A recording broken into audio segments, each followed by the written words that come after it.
The world is changing fast. New technologies, shifting social landscapes, and evolving ways of living can feel both exciting and overwhelming. So, how do we find balance? I'm Stephanie von Bismarck, activist, author, and digital educator. Welcome to my podcast, where each week I sit down with some of the world's best thinkers, trailblazers, and extraordinary people to explore how we can navigate this fast-moving world. We'll share practical tools and uncover inspiring ideas to help us all thrive and answer the simple question, how do we manage?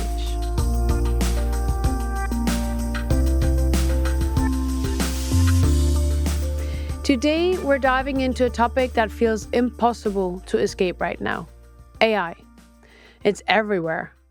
Whether you're using it, reading about it, or frankly, worrying about what it means for the future, artificial intelligence has become part of our daily lives in ways we never imagined even a few years ago. Recent numbers from Forbes say that nearly half of all tech leaders have already fully integrated AI into their business plans, and 25% of enterprises will be using AI agents this year. And here's one that really made me stop and think. 71% of images on social media are now AI generated. That's wild. It's exciting, but also kind of unsettling. It makes you wonder, where does this leave us as humans, as workers, as creatives? What's our role when machines can do so much? To explore that big, fascinating question, I spoke with the brilliant Dr. Henning Beck. Henning is a neuroscientist, a biochemist, an author, and someone who just has a real gift for explaining how our brains work in a way that actually makes sense. With Henning, I wanted to explore how our very human brains stack up against the capabilities of digital tech, and why things like creativity, mistakes, and even being a little messy still matter in a world that's increasingly shaped by AI. I found our conversation thought-provoking, reassuring, and honestly really inspiring. I so hope you will too. Henning, you are a neuroscientist, you're a best-selling author, you're a lecturer, you're a speaker. And I'm super happy that you're here today because I've met a couple of neuroscientists in my life because even my younger daughter is studying in that field. But I've rarely met someone that has this ability to explain it in the way you do so that even normal people like me understand it. So thank you very much for being here. Likewise. Thanks a lot for having me. It's a pleasure. Thank you.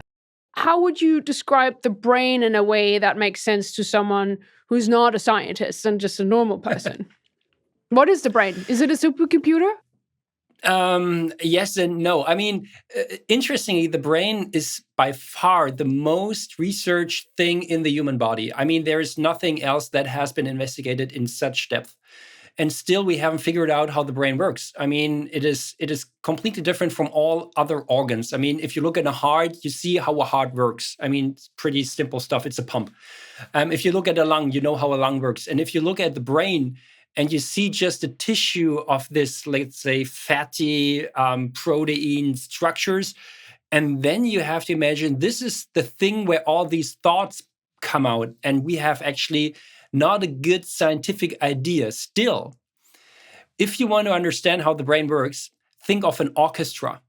If you look at an orchestra from outside, you have no idea what music the people are able to play. Same with the brain. When you look at the brain from outside, you have no idea what thoughts this system is able to think. In an orchestra, the music emerges when the people start to play with each other. The music is not located anywhere in the orchestra. You can go through the orchestra, you will never find the music. Same with a thought. A thought is created amongst all the neurons when they start to interact with each other. So a thought is not located anywhere. A thought is how all these nerve cells play together, like musicians in an orchestra. And I think this is a good metaphor to see that a thought is nothing. There's no output in the brain. The way the brain is, the way your brain is at this very moment, this is the thought you have. Okay. And what about if you compare the brain to an orchestra? What about if one or two instruments are off tune? Does it because in the Yeah. orchestra it affects the entire musical piece, but in the brain is probably not. Or I mean, you have 80 billion musicians in the brain. I mean, if there's someone off, I mean, who cares? I mean, every day we lose approximately like 50,000 cells. They are gone, they are dead, and nobody recognizes, because it's about how the system, how these multidimensional system works together. It's not located at a specific cell. There's no cell where you have the memories of your grandmother stored. The memory of your grandmother is the activation pattern of a number of cells. So there's no, don't be afraid of losing one or two cells. That doesn't matter at all. in that close relationship between the human brain and AI, you've been doing a lot of work, and obviously we're having all these news throughout the world that AI is going to take over. And when did that start for you? I mean, what started, interesting you? Is it just a natural development when you do neuroscience, or how did that come? I remember I was always interested in how the body works, how biology works, and I think the first contact with the brain was in the late '90s when I watched Matrix for the first time. This was the movie Matrix and Beautiful Mind. There were two movies, and I remember the early 2000s. Everybody was all over the brain. It was when Garry Kasparov got beaten by the chess program Deep Blue by IBM. It was when everybody was afraid of supercomputers taking over. That was all over the sci-fi movies, and this is how I got into the field, actually, because I wanted to create a matrix. Okay. That was the first goal. Then I figured out it's kind of complicated, so I switched fields, and right now I'm focusing on actually the difference between the brain and artificial intelligence. What makes our human thinking special? Compared to algorithms, machine learning. And if this is the case, what can we learn from that? And I remember the first talks I gave about the brain and artificial intelligence was like 10 years ago in 2015. And by that time, you had to explain what artificial intelligence is actually. And right now it's so hyped, and everything has to come with AI. And still, I think the brain is the gold standard when it comes to thinking and reasoning. Okay. I mean, that is very hopeful. I mean, some people fear that AI is making us think less, right? And so do you think we're outsourcing too much of to technology? And if so, how can we ensure that our brains remain sharp and capable? This has always happened in human history. Every technology human beings have invented were invented in order to think less. I mean, writing things down, you need to think less. If you have a calculator, you have to calculate less. If you have a computer, you have to think less. And this is throughout our history has always been the case. With artificial intelligence, what is new about this technology is that for the first time we can outsource a full package of, let's say, chains of thought, that you don't have to think of every step, but you basically outsource that to artificial intelligence, like an AI agent, and you let it run. And there was a nice study just being published showing that people who are overly using artificial intelligence, they lose the ability of critical thinking. They don't think that deep anymore because they say, okay, what do I have to think? Because I have an artificial intelligence. And of course, we have to be careful to understand what can we use artificial intelligence for. For instance, if you want to organize a lot of data, if you want brainstorming and something like that, you can use that for. But there are aspects in our life that should not be replaced by artificial intelligence because humans are better. And we would jeopardize our unique cognitive edge over machines if we would just like outsource every kind of or any kind of procedure to these systems. What are the three most important where you say this you should definitely not outsource because it would make our brains, is it lazy then or Of course. not The trained? brain is a laziness machine. The first thing the brain wants to do is save energy. This is how we define intelligence, by the way. Intelligence is defined to think more and more efficient. It's a problem-solving process. And the ones who can solve problems as fast and efficient as possible, those are the ones we consider to be most intelligent. So it's always a matter of energy, and the brain wants to save as much energy as possible. But if you ask me what are the three most important things we have to consider with regard to our way of thinking, first would be dealing with the unknown. This is interesting that the design of artificial intelligence is always from the past. You analyze data from the past, and by whatever analysis, you get something out of that. So you look back, and by analyzing the past, you want to solve problems in the present. Human thinking is the opposite. We don't look into the past in order to create something new. We think from the future. We say, okay, where do I want to go? What do I want to deliver? What is my message? And from the future, we think into the present, and we say, okay, if this is our goal, what do I have to do right now? So we are always purpose-driven. We are not only driven from the past, but always about from the future. Yeah.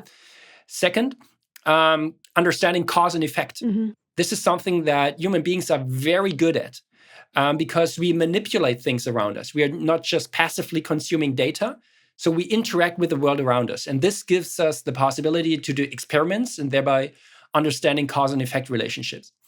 And the third thing is that we are breaking the rules. I mean, artificial intelligence is designed to follow the rules as fast and efficient as possible because this is the definition of intelligence. Mm-hmm. Human beings do the opposite. If you look at young people, what do? They break the rules. They create something new. Every piece of art, may it be music, may it be imaginary, may it be movies, the groundbreaking stuff always broke the thinking pattern. Mm-hmm. And this is what humans are best at. We disobey and we say, I don't like what you are doing, I do something else.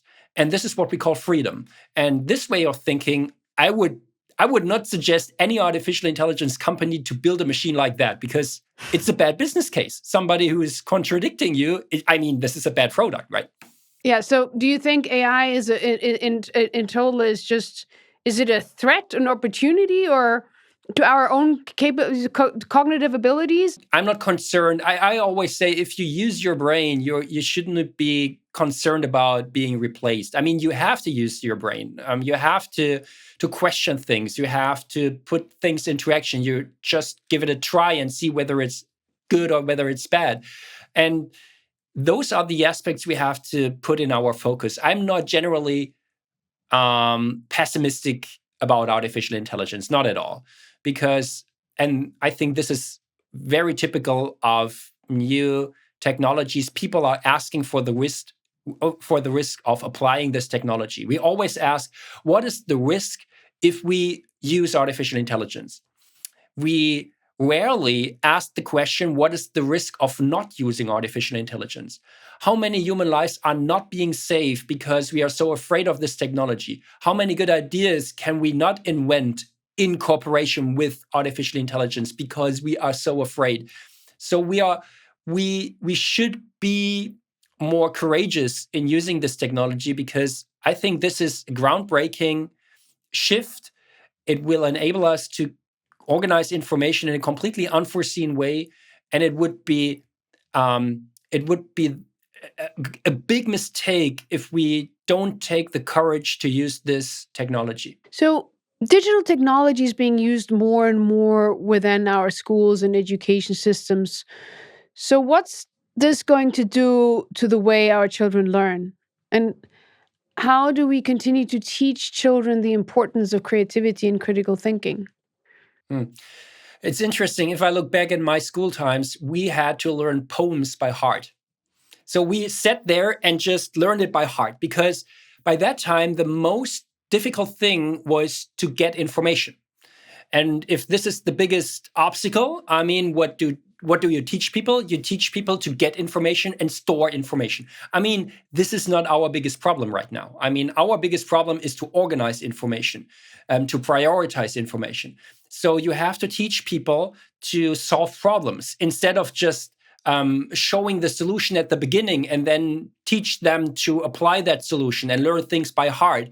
Or in math, that you show a formula and people just throw in numbers to use that formula. I mean, this is not what human thinking is about. It's about problem solving. Like like solving case studies at school. Just let people play around and let them feel that it is important to think on their own. Right now, people are, especially in school, are used like human flash drives where you can store information on. I mean, this is not how we think. We think in cases. We think in practical dimensions. We want to try it out. And this is the freedom you have to give to people, especially young people in school, but also grown-up people. I mean, in corporate education, you see the same problem. You have to get them into an active role, not just passively consuming information or data, but using it to solve problems, to challenge current beliefs, to understand why or what for things are happening. And I guarantee that this is, I think, the most important way of thinking in the 21st century. So let me get this right. Our brains need more regular exercise, just like I need to make sure I keep my body healthy by going to the gym. Do I need to make sure my brain gets plenty of exercise too? I mean, you describe it as a very hard task. Okay, let's like going to the gym, using your brain like going I mean, many people hate going to the gym and it's like, ooh, you have to force yourself. I mean, thinking is fun. I mean, it's playing around, it's challenging, it's disagreeing. I mean, this is what the Enlightenment is all about, that you use your brain in order to solve problems, to ask questions nobody has ever asked before. And if you look at a 4-year-old boy or girl, I mean, no 4-year-old boy or girl is just standing there and saying, oh, life is so stressful. It is not fun. What can I earn from that? No, all the young guys are so active and this is what thinking is actually all about. So it's not that complicated. Still, I mean, if you let your homework assignment being performed by an artificial intelligence, I mean, you get stupid. Yeah. I mean, this of course, but then you have a disadvantage against all the ones who are using AI in a smart way by letting artificial intelligence ask you questions or setting up case studies for you to solve. So it's always the question how to use this technology. I mean, if people are lazy, I'm pretty sure there will be a lot of people who are just getting lazy about this technology. But if you let them play around with this system, with these systems, I'm pretty sure that you will get smarter. And there's one interesting anecdote. I remember I just said that I stumbled into that field of artificial intelligence because I was playing chess at school. And that's in the late 90s, it was Garry Kasparov, the first chess world champion, beaten by an artificial intelligence. And it was a different kind of artificial intelligence. I mean, the systems IBM used, that they are totally outdated, but it was the same news and the same headlines in the news. I mean, the brain's last stand. I mean, this was, I think, Newsweek titled, like something like that. And everybody said, okay, chess is dead. Because why would you play chess? Because the computer is way better. And what's interesting is, first, chess is more popular than ever because you have chess influencers right now. You have Magnus Carlsen, which is a chess legend. And the second, even more interesting thing, chess players got better by using artificial intelligence. Right now, the level in chess has never been higher right now because people are using artificial intelligence to understand chess at a depth no one has ever done before. So you see that by applying this technology, getting into some kind of symbiosis with it, this will enhance your cognitive abilities instead of replacing it. By the way, symbiosis leads me to another question, is like, what do you think of having a relationship with an AI avatar? This will happen for sure. Yeah. People will fall in love with artificial intelligence avatars. They form friendships for years with these avatars. Nothing special. I mean, we call that overtrust effect in psychology. People overtrust a technical system more than they trust human beings. Yeah. And if you have a companion who is always on your side, who is never tired, who is never going to sleep, who's always there for you, who creates music for you, who creates movies for you, always having an open ear for you. I mean, this is the ultimate friend people are always looking for. And keep in mind, most of the influencers right now are just a digital phenomenon. Yeah. I mean, why would an influencer, why does it have to be a real human being? I mean, I'm pretty sure the first job being killed by artificial intelligence are influencers. I mean, there might be some celebrities, of course, but the idea of an influencer is that you deliver something pseudo-authentic over the internet and people are consuming it in a digital way. I mean, this is what artificial intelligence can mimic perfectly. And I just had a talk, an event hosted by Meta, and they were asking exact these questions.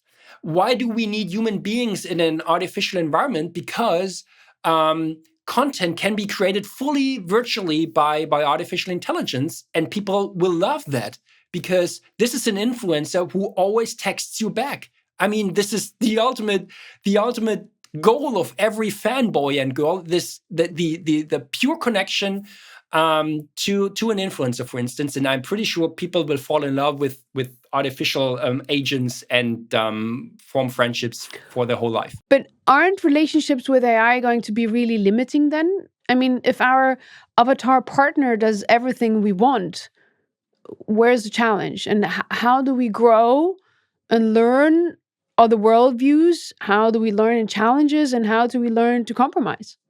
Of course, you're totally right. If you only mirror your emotions in like an artificial intelligence avatar, you will not get out of your comfort zone. You will not grow, as you say. On the other hand, I mean, you can implement that into artificial intelligence. Just saying, okay, challenge Henning Beck. Challenge him by just sending him some kind of videos or text or whatever and ask him. I mean, you can mimic that. I agree that the pure, let's say, idea of a relationship is something that cannot be optimized. And artificial intelligence is the optimization system. So it can mimic parts of a relationship. And I'm pretty sure that will be enough for a lot of people. But on the other hand, if you're looking for true growth and thinking outside of your current patterns, you have to have something else. And keep in mind, I mean, relationships are not an optimization process. I mean, there is no quantifiable scale for an optimized relationship. You cannot, what is it? I mean, there is no number. You cannot say, 1 kilogram of good relationship. You cannot say that. So it's not a good thing to be optimized by a statistical system like artificial intelligence. Still, you can mimic some kind of aspects of a relationship. I mean, you know that the biggest business case right now out there in the digital industries is just letting people, giving people the content they should see or hear. So you tailor-make content to the people. And artificial intelligence, for instance, by virtual lovers or companions, is doing that in a more extreme way. But what you described, this is a very, let's say, pro level of thinking, right? Okay. I mean, because it is difficult. Yeah. I mean, if you want to challenge yourself, I mean, you have to step out of your comfort zone. Yeah. You go to places where you are not feeling safe from a cognitive point of view. I mean, you are asking questions, you are meeting people you disagree with, for instance. I mean, this is what the Enlightenment is all about, that you ask questions, that you use your brain in order to not fall prey to this laziness of thinking. Yeah. And I'm calling for that, because consider a world in which everybody would just see what he or she wants to see. I mean, you're just living in a local minimum. Everything is optimized for you, but it's boring. It's like eating your favorite meal every day. Yeah. And I guarantee if you eat your favorite meal every day, the 5th day you want to eat something else. You're fed up with that, right? And this is what we have to recognize. Intelligence is not human thinking is more than just intelligence. Intelligence doesn't cover the full aspect of human thinking. I mean, the first creativity tests were invented by NASA for recruitment of astronauts, because they said intelligence is not enough if you want to push the final frontier, if you want to go places where nobody else has ever been. I mean, you need to think more than just like in an intelligent kind of way. And this proves that human thinking is way more. We are creative, we are empathic, we are empathetic, we are cooperative, we are communicative. And all of these things don't necessarily have to do with intelligence. I mean, taking that, which I love, by the way, in your book Scatterbrain, you explore why mistakes and distractions can actually be beneficial to us.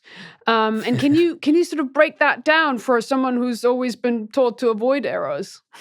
Yeah, I mean, I remember that was a discussion I had with one of my teachers in school, and he said to me, Henning, and we discussed about error making and progress in science, and he said to me, Henning, consider a world that is perfect.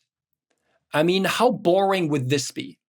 It is the end of progress, because if everything is perfect, where should you proceed to? I mean, there is no goal. Everything is perfect.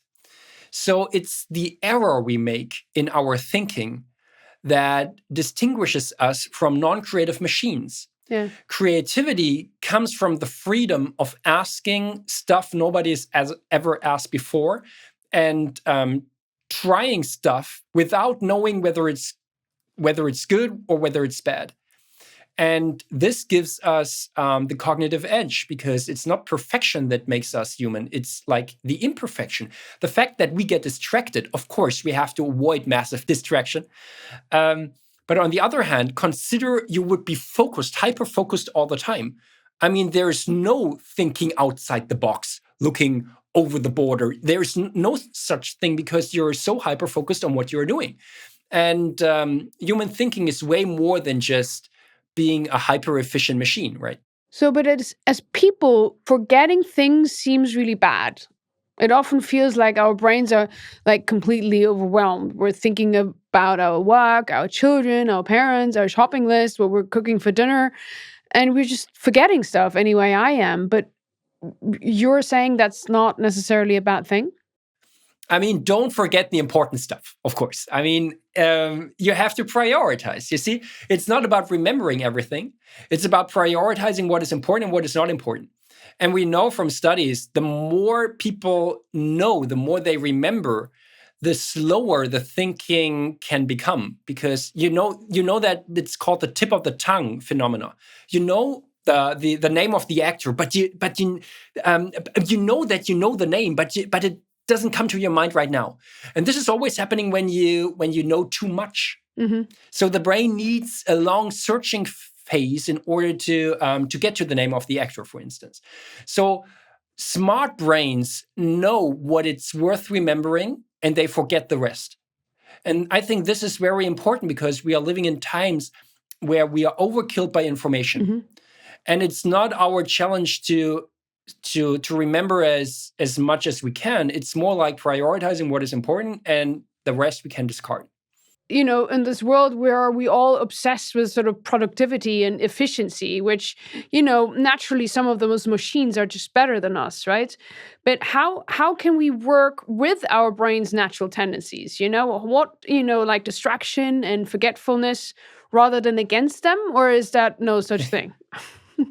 Yeah, I mean, you have to cherish it, actually. Okay, oh, great. It's not like working against it, because if you want to try to behave like a machine, you will be replaced by a machine. If you try to stay hyper-focused all the time, you will be replaced by an algorithm that is hyper-focused all the time. So what is our special or our strength? Our strength is that we are able to prioritize what is important, what is not important. And sometimes we are always distracted. Yeah. I mean, hearing this podcast, I mean, people get distracted. I mean, I guarantee that everybody hearing us, our podcast, has drifted away during our talk. I mean, completely normal. And by doing so, we combine new sensory input, new ideas from outside. We call it inspiration, right? We combine it with our initial problem, with our initial thought, and this is how we create new stuff.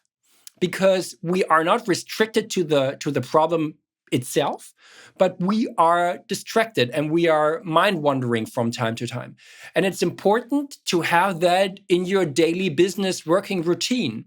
It's not about working all the time or everybody's chasing the flow. I hear so many people saying, I want to get into the flow, then I can work for 8 hours and lose the sense of time and I'm hyper productive. Yeah, good for you. But it's way more important, because chasing the flow is I I don't know, maybe you achieve it once or twice per year. But it's way more important to say, okay, I have times where I try to focus on stuff for like half a minute or half an hour or for like 50 minutes or so. And then you take a break, short break, eating something or just going to the bathroom or just a short walk of 5 minutes. And during that time, your brain, let's say, gets input from the environment in order to refresh itself, in order to think better for the next round of concentration. It's always like thinking is not like a steady state. Thinking comes and goes in waves. Sometimes you are more focused and you have to use that moment. Sometimes you have to step outside, do something else, take a break, because this is part of our thinking. Would that explain creativity a little bit? If you take it a little back in your answers, is that creative thinking? It's a part of it. I mean, you cannot get creative if you're just sticking to the problem. Yeah. You have to step back from time to time. And it's interesting, if you look at the habits of the most creative ones in history, all the geniuses we know from art and from engineering and whatever, the most creative ones, I mean, you are not born as a creative one. What we see in neuroscience, there are one who are more courageous and the ones who are less courageous. Mm-hmm. And this is the main difference when it comes to creativity. And the second one is people who are creative have a very regular lifestyle. They have breaks during the day where they work very focused, and then they have breaks where they step back from the problem. And the break is part of the job. It's part of the work. It's not just inefficient time. It's part of the thinking. And the brightest ones I know from the tech world or from the science world are the ones who have a hobby where they cannot be reached.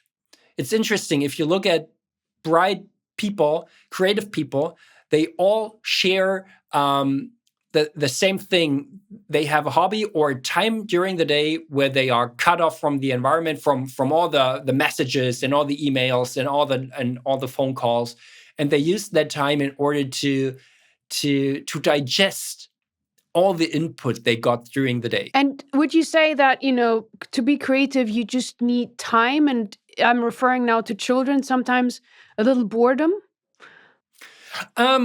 Boredom is a great misunderstanding. Boredom usually leads to bad ideas. Oh, really? I mean, bored people, those are the ones who commit crimes. Those are the ones who get to bad ideas. Boredom is actually a bad thing.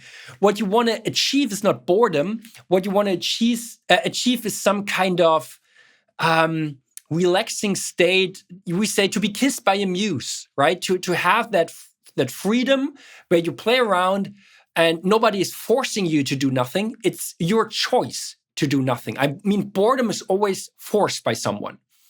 But if you are on your own and you have some free time to play around and do mistakes and not being judged right from the beginning, this usually encourages people to think more creatively. Yes, this is important. But for example, if I just go in there, because okay, probably boredom might be the wrong word. I don't know. But, when my kids were younger, and you see it so often nowadays, you have a lot of parents, they have a very tight schedule for kids. Sometimes you think, wow, is this better, more than a manager sometimes? And then, I remember when my children were young, they sometimes come up to me and say, Mom, we're bored. And then I said, well, boring people are bored. And they really hated me for that answer because, they wanted me to give them an answer to do something.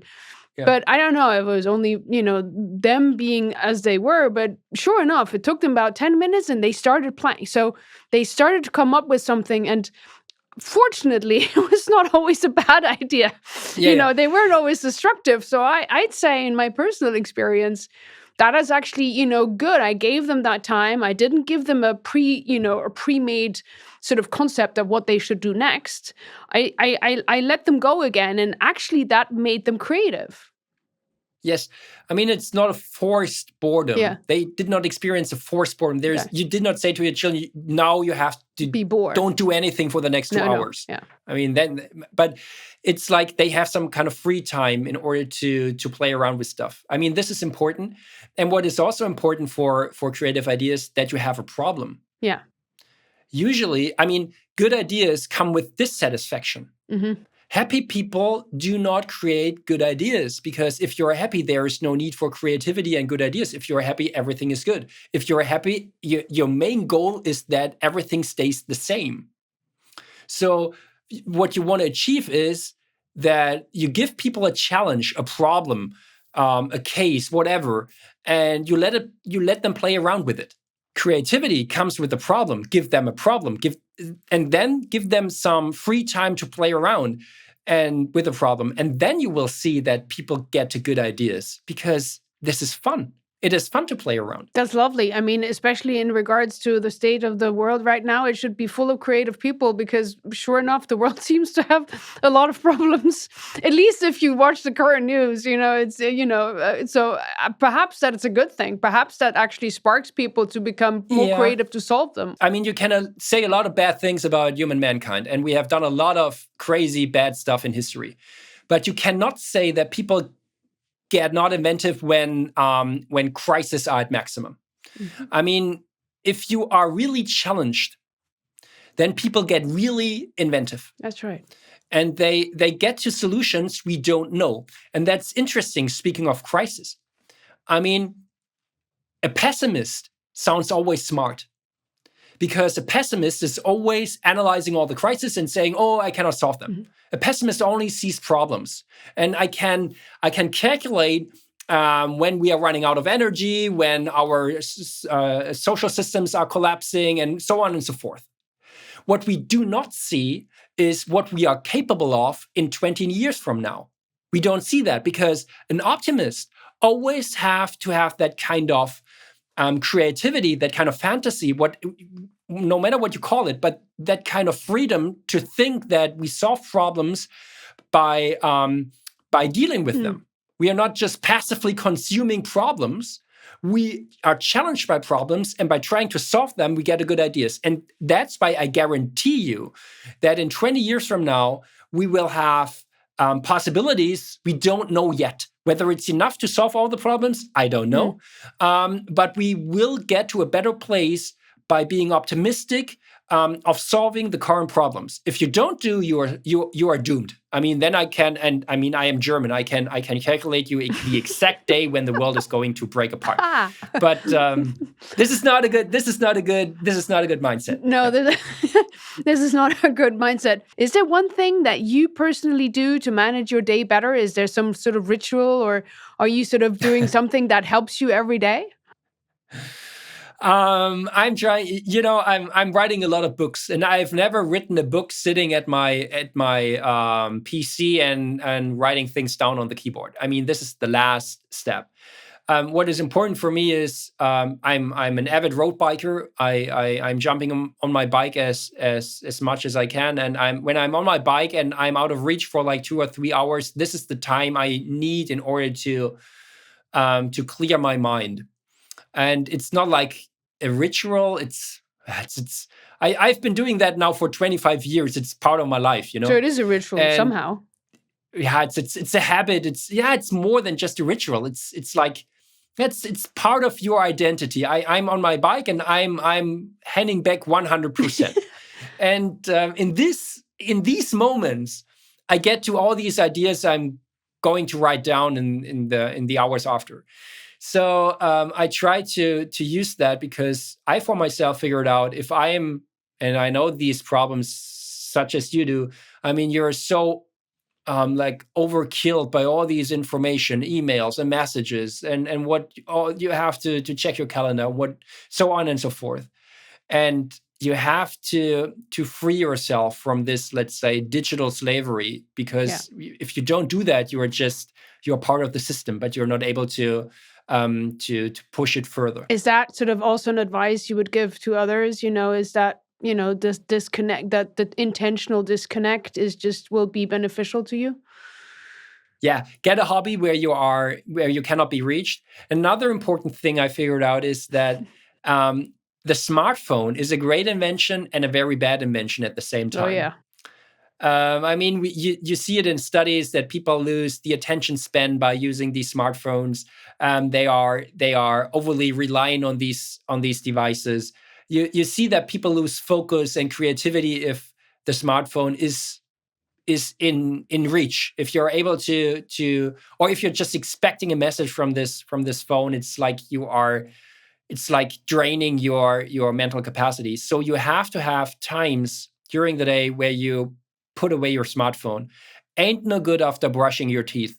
When you brush your teeth in the evening and you're about to go to sleep, no screen. And in the morning, ain't no good before brushing your teeth. Before you eat breakfast or brushing your teeth in the morning, don't look at the screen, because your brain needs these times in order to clear all the thoughts. That is important. And have rooms that are screen free.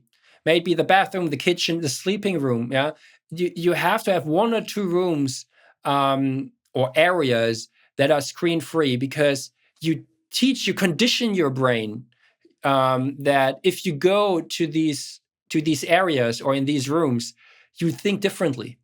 You don't expect the phone to ring. You think differently. You think more like or the thoughts are more free when you are in these kind of rooms. Yeah.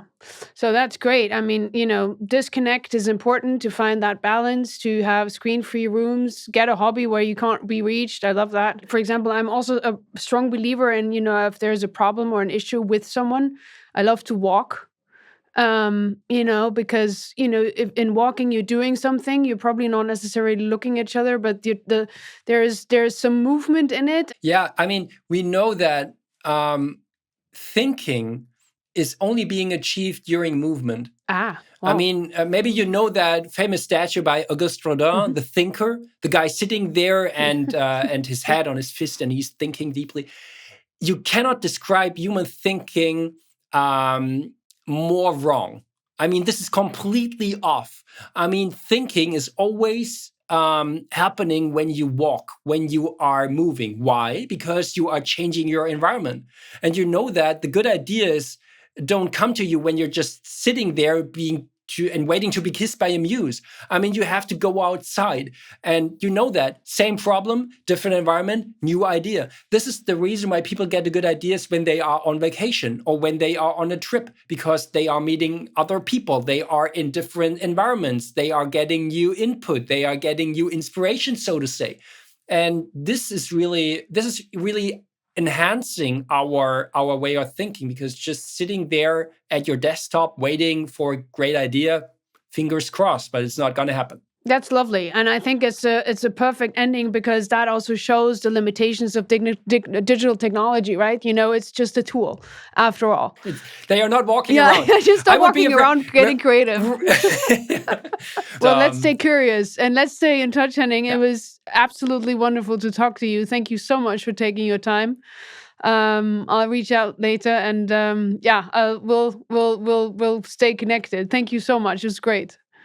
Likewise. Thanks a lot for having me. Okay. Speak soon. Bye. Wow. Henning Beck. What a mind. If there is anyone who can make me feel both smarter and more curious about how our brains work, it's definitely him. I really hope you got as much out of that conversation as I did. I came away with a whole new perspective. Not just an AI, but what makes us human and why that still matters so much. If you want to dig deeper into Henning's work, you'll find everything you need in the show notes. And there are so many more incredible guests coming up on How Do We Manage, so please don't forget to hit the follow button. You'll get each new episode as soon as it drops. I'd love to have you back with me next time. How Do We Manage is brought to you by Audi, hosted by me, Stephanie von Bismarck, and featured the brilliant Dr. Henning Beck. This episode was produced by Tory with production management by Angela Crago and executive production by Ellie Martino. The series was recorded and edited at Podchop Studios in London. Thank you so much again for listening, and I'll see you soon.